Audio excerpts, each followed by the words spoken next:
Bapak Ibu mati Allah Subhanahu wa taala, ada satu bangsa yang mereka menjadi, kenapa Israel melakukan itu? Israel adalah, sebetulnya saya tidak mau menyebut mereka Israel Bapak Ibu, karena Israel ini adalah gelar Nabi Yakub alaihissalam. Gelar Nabi Yakub. Ya, kenapa Nabi Yakub bergelar Israel? Karena Nabi Yakub melakukan perjalanan di malam hari Isra. Karena Allah, maka dia gelarlah Israel. Allah Azza wa Jalla telah mengingatkan pada kita bahwa Yahudi dan Nasrani tidak akan pernah ridho jika umat Islam hidup berdasarkan Al-Quran dan Sunnah, berdasarkan agamanya. Ya, padahal termasuk di Indonesia, Undang-Undang Dasar 1945 Pasal 29 baik ayat 1 ayat 2 menegaskan Indonesia negara yang berketuhanan berdasarkan atas ketuhanan yang Maha Esa dan memberikan kebebasan kepada warga negaranya untuk menganut kepercayaan dan keyakinan yang sesuai dengan prinsip ketuhanan yang Maha Esa, termasuk umat Islam. Ya, kemudian Al-Quran juga menegaskan bahwa kita pasti akan mendapati sejahat-jahat manusia, sedahsyat-dahsyat manusia permusuhannya kepada kaum orang-orang beriman, Yahudi dan orang-orang musyrik. Nah, di Yahudi, Bapak Ibu sekalian, ada banyak kasta, ada banyak klan. Nah, klan yang terbesar ada dua. Yang pertama ada klan Sephardim. Klan Sephardim ini adalah klan yang mengklaim memegang Tauratnya Nabi Musa. Mereka berada di utara Israel. Ya, yang ibu kotanya Dudah. Nah, disinilah terdapatnya Yahudi Naturai Karta. Mereka anti-Zionis. Mereka tidak memuji umat Islam. Justru mereka bersahabat dengan umat Islam. Mereka anti-Zionisme. Ketika ada Palestina dibantai, rakyat Palestina dibantai, mereka menolong. Ini suku Yahudi Naturai Karta. Kalau Bapak Ibu lihat pakaian mereka seperti ini. Yang kedua ada Yahudi Ashkenazim. Mereka inilah yang membawa agama Ka'bah dan mereka inilah yang menguasai politik dunia dan mereka inilah yang menjajah Palestina dan mereka lah yang menjadi pengejawantah ambisi iblis dan dajjal menguasai dunia. Mereka adalah kaum rasialis, ya. Dan ini yang saya lihat Bapak Ibu sekalian ketika kami berada di sana, bagaimana dahsyatnya mereka merencanakan untuk membumi hanguskan kaum muslimin. Ini yang mereka lakukan, ini yang kami saksikan ketika kami berkunjung ke Israel. Ini langsung dalam perbatasan Bordeaux dengan Gaza. Ya. Bagaimana mereka melakukan percepatan untuk menyambut Tuhan yang mereka tunggu-tunggu. Dan apa yang mereka lakukan? Ini para sekalian. Inilah yang mereka lakukan dan ini yang kami saksikan hampir setiap hari dan bukan setiap jam. Satu jam itu bisa 3 sampai 4 ledakan ketika mereka gencar membakar sekitar Gaza. Allah Azza wa Jalla memberikan satu kabar gembira kepada kita bahwa mereka sebetulnya adalah bangsa yang akan Allah hancurkan. Ya, ini hasil karya Yahudi yang PBB bungkam 1000 bahasa. Ya, dan mereka sebetulnya adalah teroris yang sesungguhnya. Bapak Ibu sekalian rahmati Allah, ada beberapa strategi yang mereka lakukan untuk menghabisi umat Islam Palestina. Yang pertama, one shoot to kill. Israel hari ini membidik wanita-wanita hamil, tembak perutnya sehingga satu peluru membunuh 2, ibu dan bayinya, untuk mengurangi populasi di Palestina. Yang kedua, kill the girls, bunuh para gadis sehingga mereka tidak sampai menikah, mati di masa gadis. Sebagai contoh ini yang kami saksikan para Allah ketika kami berkunjung ke sana. Isra Ebadi, dia dituduh ketika ada masuk ke terminal mau kuliah, dia dituduh membawa pisau padahal dia tidak membawa pisau.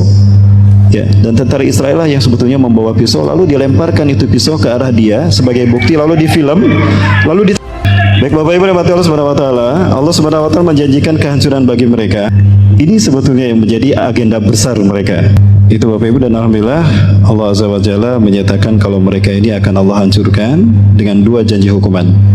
Bapak Ibu bisa pelajari surat Al-Isra ayat ke-4 sampai ayat ke-8. Di dalam surat Al-Isra ayat ke-4 Allah menjanjikan bahwa Bani Israel ini akan melakukan kerusakan 2 kali di muka bumi. Setiap kali mereka melakukan kerusakan di muka bumi, Allah berikan hukuman kepada mereka. Ada 2 hukuman yang Allah siapkan. Menurut kami baru 1 kerusakan yang mereka lakukan dulu, ya, di zaman sepeninggal Nabi Daud dan Nabi Sulaiman, sehingga pecah menjadi 2. Nah, kerusakan yang kedua inilah yang sedang mereka lakukan untuk mengganti Masjidil Aqsa dengan Bait Solomon. Nah, Allah akan memberikan hukuman yang kedua kepada mereka, ya intinya akan mereka hancur berkeping-keping dan mereka akan terusir dari muka bumi. Bapak Ibu yang rahmati Allah Subhanahu wa taala, mohon maaf saya percepat. Ada satu buku bagus Bapak Ibu rahmati Allah yang dikarang oleh Dr. Basam Nahjaran. Saya belum pernah bertemu dengan beliau, tapi karya-karya beliau sudah saya baca karena itu juga menjadi bagian dari studi saya. Bapak Ibu rahmati Allah, beliau menuliskan berdasarkan pengkajian tafsir matematika dan sirah Palestina berdasarkan Al-Quran dan hadis-hadis Rasulullah. Ada teori yang menarik, judulnya Kehancuran Israel di tahun 2020. Ya, dari mana beliau mendapatkan ini? Bapak Ibu rahmati Allah, berdasarkan apa yang dikemukakan oleh beberapa pakar sejarah dan fakta di lapangan. Contohnya Muhammad Ahmad Ar-Rasyid, dia adalah seorang penulis Irak, ketika Israel memproklamirkan berdirinya negara mereka di tanah Palestina. Ya, pada tanggal 15 Mei 1948, seorang wanita tua Yahudi menangis dan masuk kepada rumah Muhammad Arsyad Ar-Rasyid ini. Muhammad Ahmad Ar-Rasyid, penulis Irak. Dia menangis. Maka kemudian Muhammad Ahmad Ar-Rasyid mengatakan, "Ya jada lima tabkin, afala takun li ummatika baldun." Ya, ba'da muddati sanah tawilah. Ya. Kenapa engkau menangis, hai nenek? Bukankah negaramu sekarang bangsamu punya negara di tanah Palestina? Kenapa engkau malah menangis? Maka apa kata sang nenek? Berdasarkan nas-nas dalam Taurat yang saya baca, sesungguhnya Yahudi tidak akan merdeka, merasakan kemerdekaannya sejak mereka mendirikan negara mereka di tanah Palestina, kecuali hanya 76 tahun saja. Waktu itu seminar di Malaysia ya, di Kuala Lumpur. Alasan yang kedua, matematika Quran. Satu-satunya surat yang memberitahukan tentang kehancuran bangsa Yahudi di dunia ya sampai akhir zaman nanti adalah surat Al-Isra ayat ke-4 sampai ayat ke-8. Nah, ayat ke-4 dimulai dari ayat ke-4 sampai ayat ke-8. Kalau Bapak hitung, itu akan terdiri dari 1443 kata, kalimah isim, fi'il dan huruf. Dalam bahasa Arab ada 3 jenis. Nah, 1443 itu di dalam Al-Quran. Apakah ini bukan merupakan isyarat atau sesuatu yang begitu saja sia-sia? Tidak, ini isyarat. Nah, kemudian ada pada tahun 1982 Israel dipimpin oleh Perdana Menteri pertama perempuan, Menachem Begin. Kejam ini, dia partai radikal di dalam agama Israel, di politik perpolitikan Israel. Ketika itu Israel di bawah kepemimpinannya berhasil menginvasi Libanon, meraih Libanon sampai Kona itu berdarah-darah. Ada seorang bayi yang kepalanya hancur, badannya masih utuh. Itu di Kona, perbatasan dengan Palestina. Nah, di saat itu dia ceramah merayakan kemenangannya tahun 1982. Berdasarkan nas-nas dalam Taurat yang kita yakini sebagai kitab suci kita. Ya, bangsa kita ini hanya tinggal 40 tahun merasakan kemerdekaannya di muka bumi.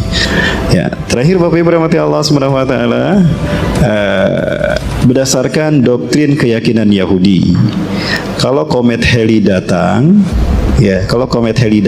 itu isyarat 2, kehancuran satu bangsa dan kebangkitan satu bangsa. Ini keyakinan Yahudi sampai hari ini. Karena mereka meyakininya berdasarkan astrologi juga. Jika komet Halley datang, itu isyarat 2 kehancuran. Satu kehancuran Yahudi, kehancuran satu bangsa dan kebangkitan satu bangsa. Komet Halley terakhir itu terjadi pada 1367, bertepatan saat Israel memproklamirkan negaranya di tanah Palestina. 1367 Hijriah, kalau ditambah 76 hasilnya 1443. Dan kalau kita tambahkan ke tahun Masehi 1948, tambah 76 2024. Ada 2 tahun yang berbeda. Apakah ini isyarat sebagaimana keyakinan Yahudi tadi? 2024 Palestina merdeka. Apakah begitu? Baik, Bapak Ibu, ikuti saya. Ikuti saya Bapak sekalian. An Abi Hurairah, dari Abi Hurairah radhiyallahu an, semoga Allah meridhoinya. Qala, beliau berkata, qala Rasulullah sallallahu alaihi wasallam,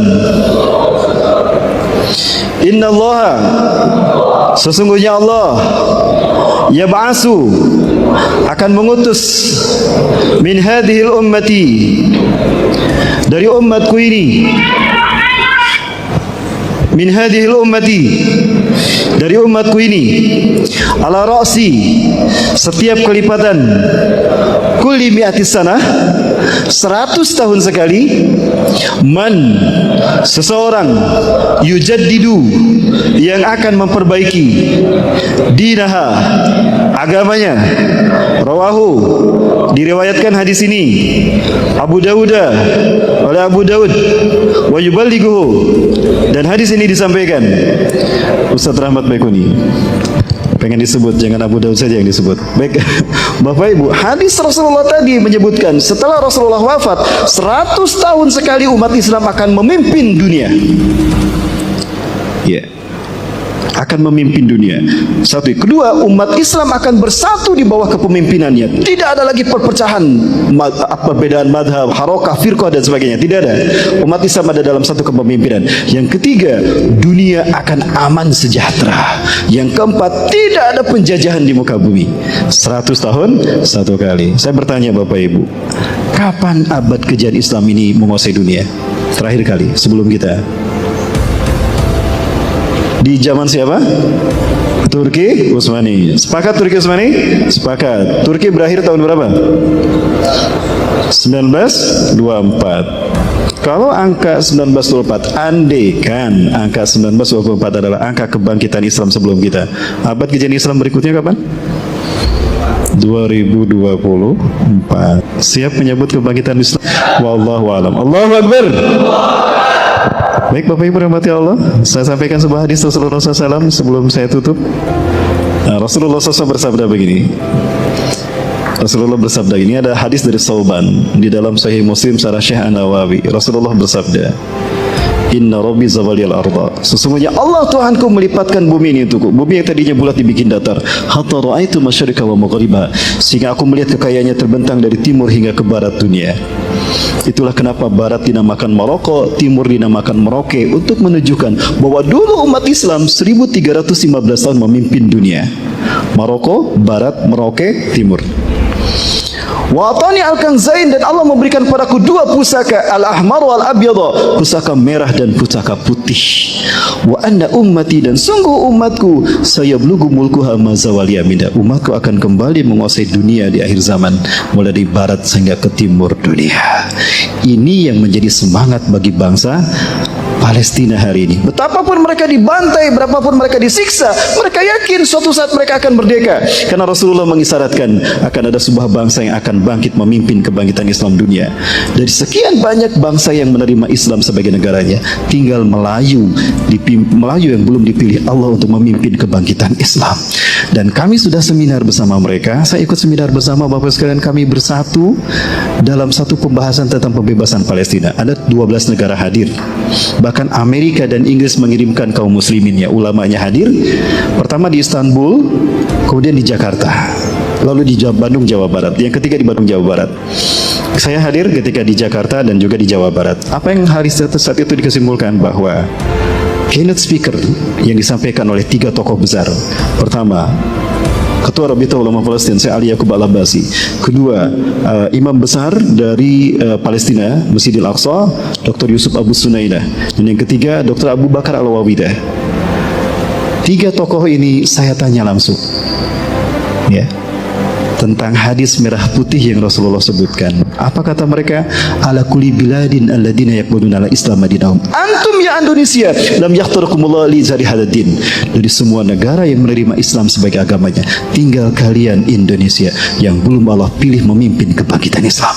Dan ini bukan kata-kata mereka. Bapak Ibu saksikan, setiap kali kita merayakan HUT RI, mereka juga merayakannya. Kenapa? Karena mereka yakin satu negara yang belum Allah pilih untuk memimpin kebangkitan Islam, merekalah yang akan memimpin kemerdekaan Palestina. Allahu Akbar.